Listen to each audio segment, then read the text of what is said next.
So today is the first video of a brand new series.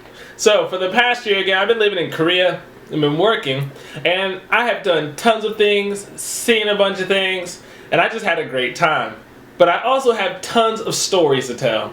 And so today's episode is about one of those stories. Probably one of my funnier stories. So this new segment is called Tales of Korea.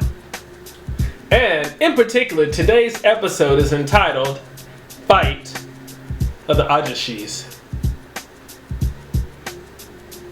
Just to give you a little bit of background information, the word Ajussi basically means in Korean, middle-aged man or that of a married man.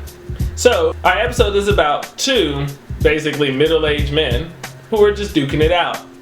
The story starts off one evening at Starbucks. My friend and I are chilling outside, drinking coffee, chatting, and doing some grading. For the sake of this story, I will not use my friend's real name, but will refer to her as Kim. So as we were chilling and working, I looked behind Kim and I noticed something was going on. Out of nowhere, from this building, two men just run out of the door. They stop on the sidewalk and they just look at each other. They just started arguing with one another, just like, ah, just yelling at each other. And I'm like, Kim, look over there. What's going on? So as we're watching this go down, and these men look really angry. They're just yelling at each other. So then both men just take off their shirts and they just put up their dukes, like straight fisticuffs. So I knew then it was about to go down. For this video, I'm also going to name these two gentlemen. We have Bob, and Bob is about 5'6" and weighs about 160, 65, 70 pounds, right? And on the other side, we have Herbert. And Herbert actually looks like Herbert from Family Guy.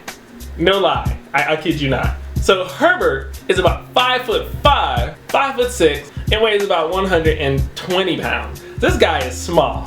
This guy is light. And so Herbert didn't care today. Nah. No, Herbert was gonna bring it.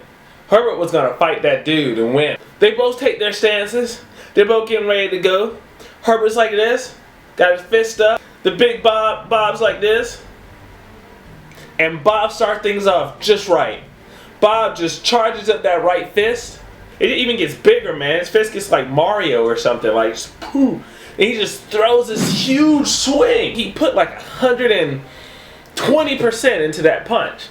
Well, when he threw that swing and put all his body weight into it, Herbert wasn't actually there to get hit. Herbert was still like 3 feet away from his punch. Like, it was ridiculous. So, since he swung so hard and hit nothing but air, as a result, he basically nosedived into the ground and just like face planted.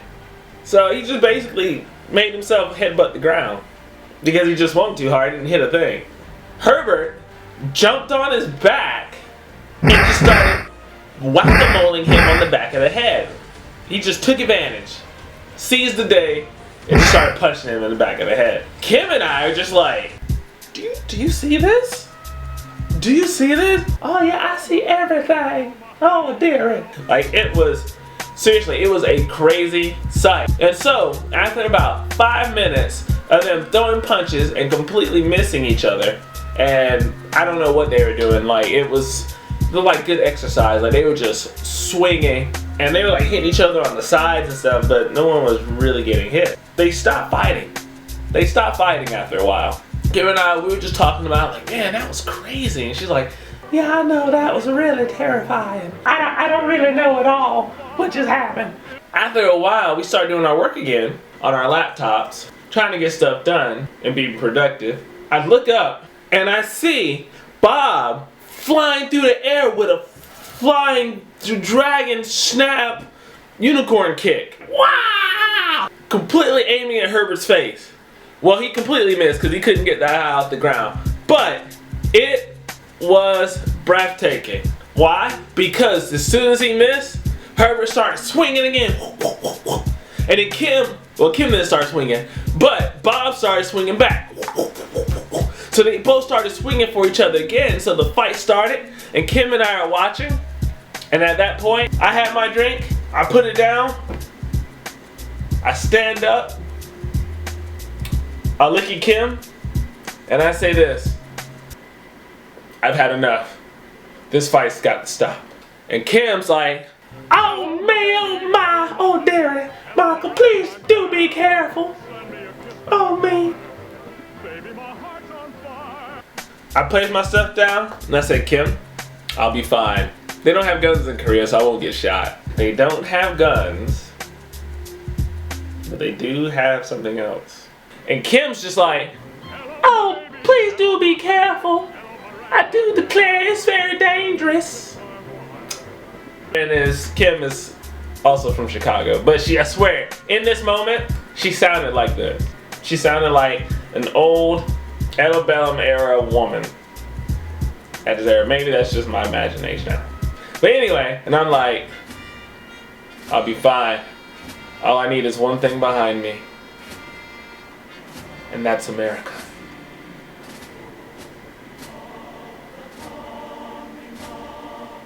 So as I'm walking, looking at this fight, looking around at everybody else not doing anything, this gigantic American flag just kind of comes up behind me, and this eagle flies above my head. And I knew at that moment, freedom was on my side. So as I roll up, and I'm looking at everybody, they're looking at me. Herbert, at the time, is pinned against this air conditioning unit. And Bob is just taking pot shots and just punching him. Herbert at this point is defenseless. So I said, okay, it's time to stop this fight. By the way, I am not imagining any of this. This is true. In Korea, there was an eagle that flew above my head. This big flag, it just came up behind me. Maybe.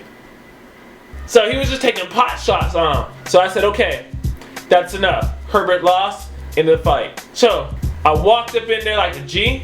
I put my arms under Herbert's arms, or not Herbert, but I put my arm under Bob's arms.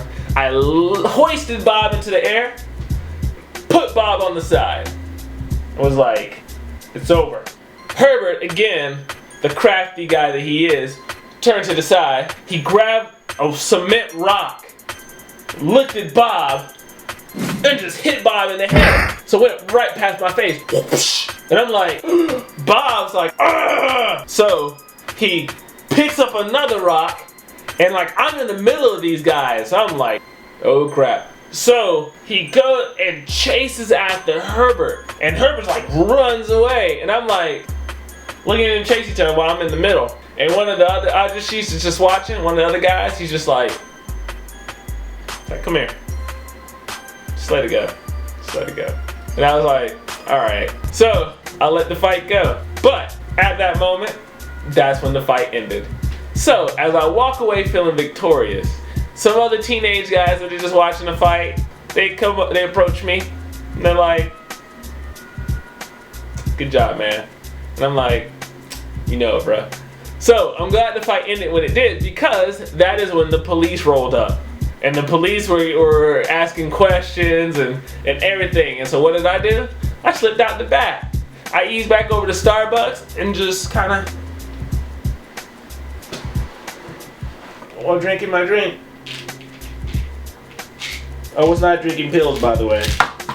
And Kim is just like, my hero. That was the fight of the Ajussis.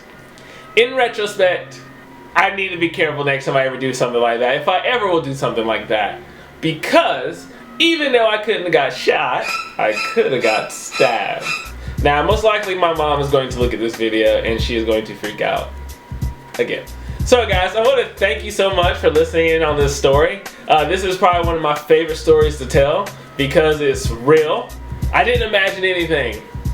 It was just that crazy. So I do plan on telling more stories about my time in Korea. So please make sure you like this one, subscribe for more, and just stay tuned because we definitely have more coming at you.